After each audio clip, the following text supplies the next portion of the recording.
Welcome back to the Barry Charles Footy Show. Yes, indeed. I hope you loved the footy on the weekend. It was absolutely amazing. The Warriors got it done. Manly bounced back in the upset of the week. The Broncos getting it done. It's the Cowboys season tatters losing to the Warriors. We see the Rabbitohs and Penrith join in the grand final chances here, winning four of their first 8 games. In the NRL history, you have to win 4 of your first 8 games to win the competition. So the Rabbitohs and Penrith join Broncos, Warriors, Storm, and Dolphins. They can win the comp. Yes, you could argue that about 11 teams can win this comp this year, including the Knights and the Titans. Obviously, it'll probably be more worked out in the next 5 to 10 weeks. But it's just good to see that there could be different teams in the grand final. When you can include Manly, Broncos, Warriors, all on amongst the top 4 at the moment, it's just unbelievable how 1 year changes it all. And the Dolphins, they're doing well to be in the top 8. Obviously, the issues out of the game, Jerome Luai, hairpull, definitely wasn't a hairball, it was just absolutely ridiculous. He wins the Academy Award of the Year for the biggest dummy of his own. He got pulled after like about five minutes. Anna O'Brien said it beautiful in the press conference. We should just get all the players to grow our hair long, and we'll all get the sin bin again. You could argue it was one of the worst referee calls in history, but no, it got clicked up in the Panthers game when the call of Tyson Gamble getting the second Academy Award of the Year for diving. And Spencer Lee was going, "What's happening? I just stood my ground, sir." Yes, indeed. They went upstairs, and instead of Spencer Lee being 10 minutes in the bin, Penrith get the ball. Just one of the reasons how Penrith won on the weekend. It was a crazy game of footy. Well, let's look at my tips for the week. Well, it was a very good week for me. The Rabbitohs got it done. Cha-ching! Manly, how did I not pick Manly? Dong! But the Sharks, the Warriors, the Panthers, the Broncos, the Raiders, and Parramatta were all bang, bang, bang. Thank you very much. Thank you very much. 7 out of 8. I'm back, baby. Yes, I am.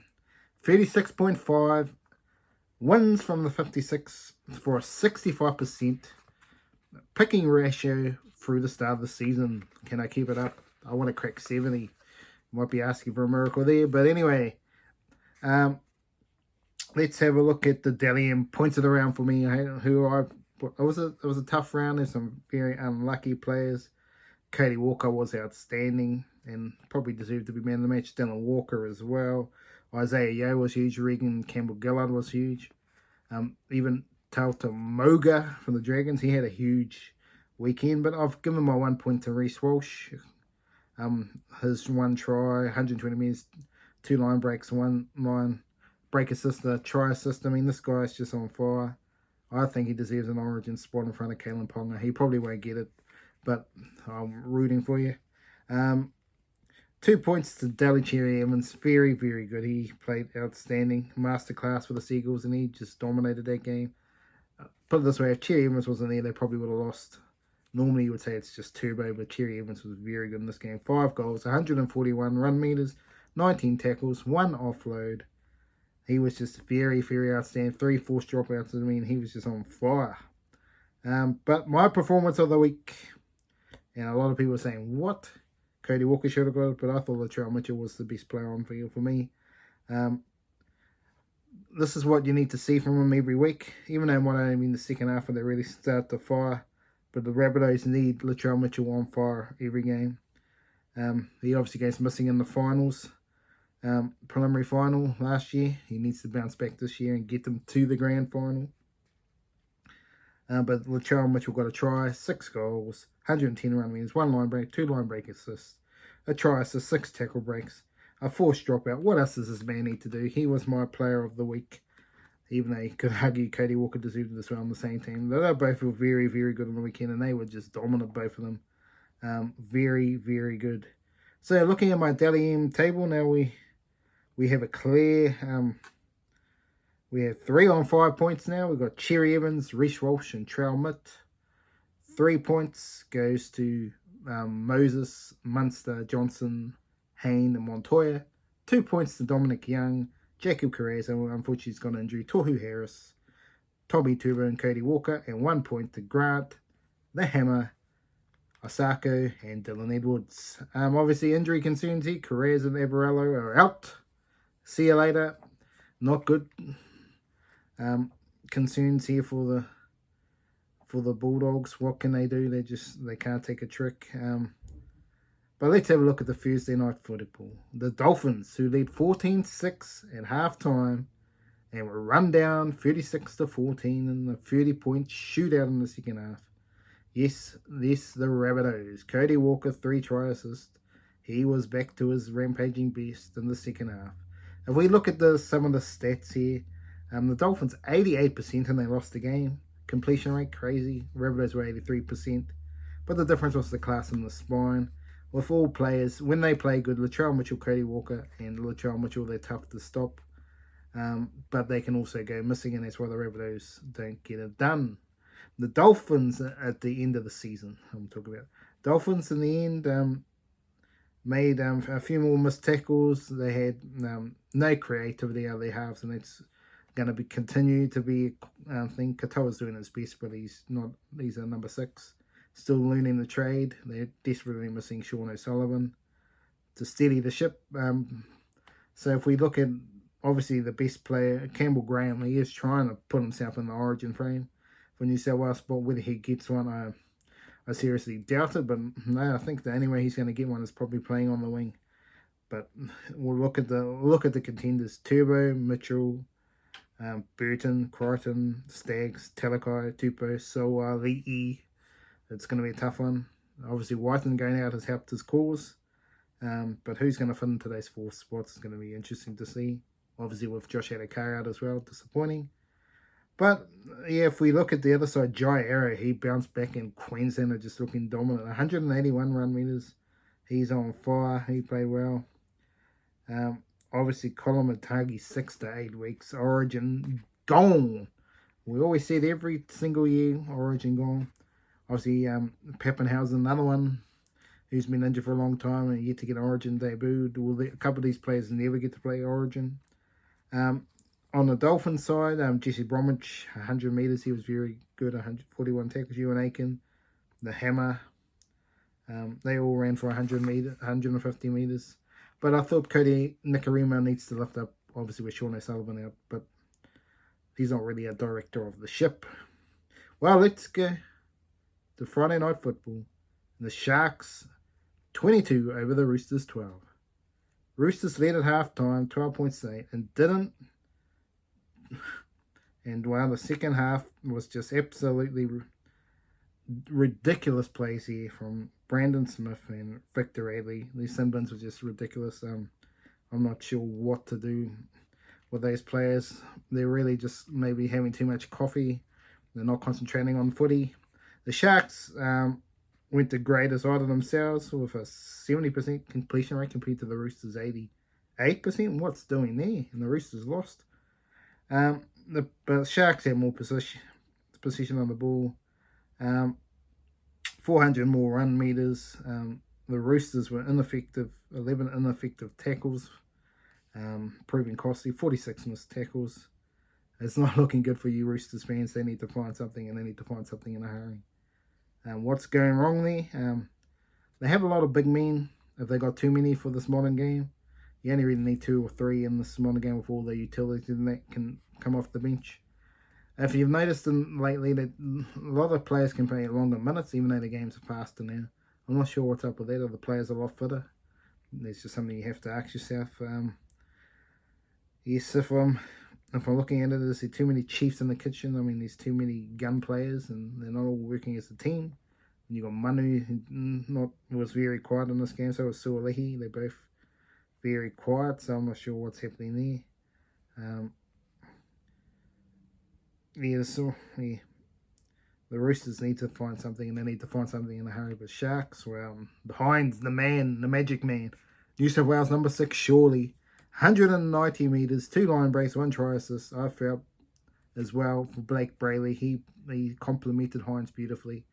and some good runs out of dummy half, and it's good signs for the Sharkies. Talakai 200 play. I mean, it's just to remind people that he can play Origin. Whether he'll get picked this year, I doubt it, but he's putting himself in the frame. Tegan Wilton and Kafusi, Oregon, Kafusi off the bench. They had huge, but Brittany Okora has been a bit quiet. He needs to lift his game. He was a little disappointing on his performance. Neither team to me look like they can win the premiership on what I've seen. They're just not at the moment, and just not in the competition. Well, let's have a look at the next game here. The Sea Eagles pulled off the upset of the round with an 18-8 convincing win over the Storm, who tried their hardest, really did, but were no answer to Manly. It wasn't the greatest of games with 71% completion rate from the Storm. You just don't win funny games like that. They had to make 50 more tackles to Storm, so it was just really a game that never went well for them. But yeah, obviously DCE was the man of the match, and really he just carved up. He just did everything. Tommy Turo was good too. 200 run meters, 2 tackle breaks, 1 offload, 14 passes, and 5 tackles. So he did well. Morgan Harper, he had his best game in a long time, 142 run meters. But Toa Sipley off the bench, 163 meters. He was very good, outstanding. How good was Vega? He brought back the boom, the bang, the tackles, the boom. Yes, the Bruce brothers of Steve Matai and George Tafua. But unfortunately, one of them went wrong and he's out for 2 weeks. It's disappointing. But Garrick returned, so it should make life easy. I felt Munster struggled a bit of fullback, and I thought Jerome Hughes should have been fullback instead and keep Munster there with Pezzett at 7. But there was not to be. He knows better. Will Warbrick, 160 run meters, 2 line breaks and a try. A great game from him. But some stupidity by the Storm. Absolutely. Kama Kakiva was a bit late, and especially Justin Bonner. It was just outrageously late and was not needed. It was just bizarre. I don't know. Craig Belling must be scratching his head with that one, but really it cost him the game in the end. Good to see Manly back in the winning circle, but to me, they will need to improve big time if they're going to challenge the Broncos and Panthers, who look like the 2 top teams at the moment. Let's go to Mount Smart Stadium. Yes, the Vodafone Warriors played ugly, but got it done. Yes, they did. Cowboys should have won this game, but somehow the Warriors keep letting them in, giving them a chance, and the Cowboys couldn't get it done. That was very bad from the Cowboys. They had all the ball, could not get it done. Big defense from the Warriors, the only thing that saved them in this game. But the stats, look at this, 85% for the Cowboys, and the Warriors 77%. Cowboys had 56% of the possession, 300 more run meters, and but couldn't get it done. And the Warriors, this is where the difference was, 37 tackle breaks to 16. They made more meters. Well, they made more initial meters anyway. Not run meters, but just to get themselves out of trouble. But the Warriors, yep, they made 80 more tackles. But they made 80 more tackles, but they only missed 16 compared to the Cowboys 37. What is happening, Cowboys? Yes, and Warriors made 5 ruck infringements to Cowboys 0. So the Cowboys should have won it by 18 plus, but not to be. Dylan Walker, he was the man of the match. I wouldn't say it was an outstanding game, but he got man of the match. I thought Truman Johnson continues to impress. 2 line breaks, 2 tries. People say I keep bagging him. I'm not just bagging him. I mean, I just go on what potential this guy has, and he's finally delivering in the last month. He needs to continue. Tom Ali off the bench, I thought he was pretty potent. He might not have got big meters, but he was very impressive in this little stint. Nickel Clockstead always consistent, 181 run meters. But look at the Cowboys. They should have won this game. Murray Taulagi, 186 run meters. He was on fire. Valentine Holmes, he was not far behind him. Reuben Cotter as well, he was big for them. But the forward pack just lacks that punch. And Jason Tamalolo only playing 56 minutes. He should be playing a lot more minutes. Should at least be playing 65. Something's happening with Todd Payton. I think he's going backwards again this season, and It could be a rough season here for you Cowboys fans. And obviously Chad Townsend and Tom Dearden were missing him outsmart. I don't know what happened there, but they were disappointing. And Drinkwater wasn't his usual vibrant stuff. He wasn't bad, but he normally runs a bit more. So disappointing for you Cowboys fans out there. But for the Warriors, they're playing like they want to be playing finals footy in 2023. Can they continue that form?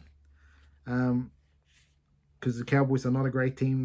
They got a tough stretch coming up against some big teams, and we'll really see where the Warriors are at when they got the Storm and Panthers coming up. We'll really see where they are in terms of this competition. But I think they're looking at top 8, folks. But we have seen it a few years ago when they had a good start like this and they fell away. We don't want it again, Warriors fans. Let's go to the Knights Panthers in a game that I think the Knights deserved to win, but they ended up losing. And the Panthers just know how to get it done. With Nathan Cleary doing his best. But yes, obviously, I think what really was the crucial part of the game was the Tyson Fowl penalty that led to the try. It wasn't a hair pull. He was grabbing the jersey. Like, he might have got a little bit of hair, but Jerome Luai, absolute Hollywood. But yeah, that cost them. They got the try, got close to the game, and then field goal off on happened after that. Yes, Cleary showing his class, but really he only got 50% of the field goals. But again, at the end of the day, he got the winning field goal, so that's what matters for you Panthers fans. I thought Tyson Gamble's field goal was going to be the winning one that deserved. It was a brilliant kick, but it just wasn't to be for you Knights fans. And really, Penrith should have won this game big time. 57% of the possession. But, yeah. But the completion rates from both teams was not the greatest. 73% for Panthers. Still better than the Knights, 67%. So they should have probably won this big time if you're looking at the stats. 400 more run meters than the Knights, the Panthers. But the Knights had a bit better kicking game. And the Knights made 40 more tackles, so they got tired towards the end of the game. And Greg Marju was outstanding, going strength for strength. 155 run meters was good. Overall performance for the one player. But the one player that really needs to improve for me is Jack Henrington. He hasn't really lit up since his return, but he could be on the proof. But Footy is definitely playing himself into a New South Wales jumper. And when you got Campbell Gillard and Polo, I mean, they really are strong in the forward pack. New South Wales, and that's not including Clemmer, who I believe should get picked in front of them all, but he won't get picked. But he's been one of the best of the Tigers this season, and it was always good for the Knights as well. But obviously, there's a little bit of grub in him, and people are not liking that off the field. So that's why he's not getting picked. Kalen Ponga, returning. Where should he play? That'll be the $1 million question. I think he should play fullback. Whether that happens or not, if there's a late change with him playing 6, I mean, with him, yeah, so I don't know which way they'll end up going in the end. Isaiah Yeo, he was very good run meters. Top tackle was outstanding. Dylan Edwards, 200 run meters. Moses Leota, he was outstanding. He really was. He hit up for 140 run meters. Mitch Kenny was doing his best game of the season by far.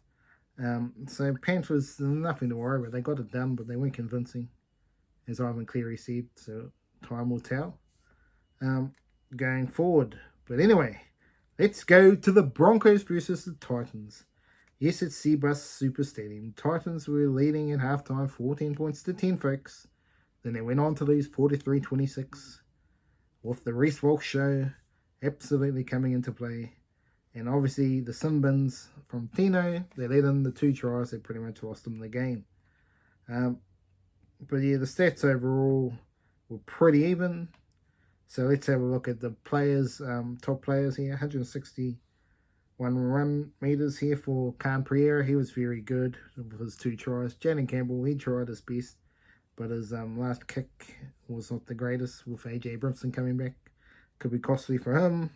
Futuaka, 199 run meters. He was very good. And David Fafita, 173 meters. I am very worried. Well, if you're a New South Wales fan, be very worried because they have a plethora of forwards on fire here, and David Fafita adds to the list. So it's very good stuff for the Queensland ones. They are playing on fire at the moment, the Guns. Foreign's a little bit quiet. Needs to do more in the game if the Titans are going to be any chance this season. Reece Walsh continues to push his claims for Queensland with 121 readers, 6 tackle breaks, 2 line breaks, 1 line break assist to try. He obviously one of the best on the weekend. And I felt Staggs was a little bit quiet, but it's pretty harsh when you've got fun with Cobbo, Ezra Mam, and Kerrigan all running for 170 metres and Paynehouse 180 metres. It was a tough day in the office for anyone, and he still played a good game.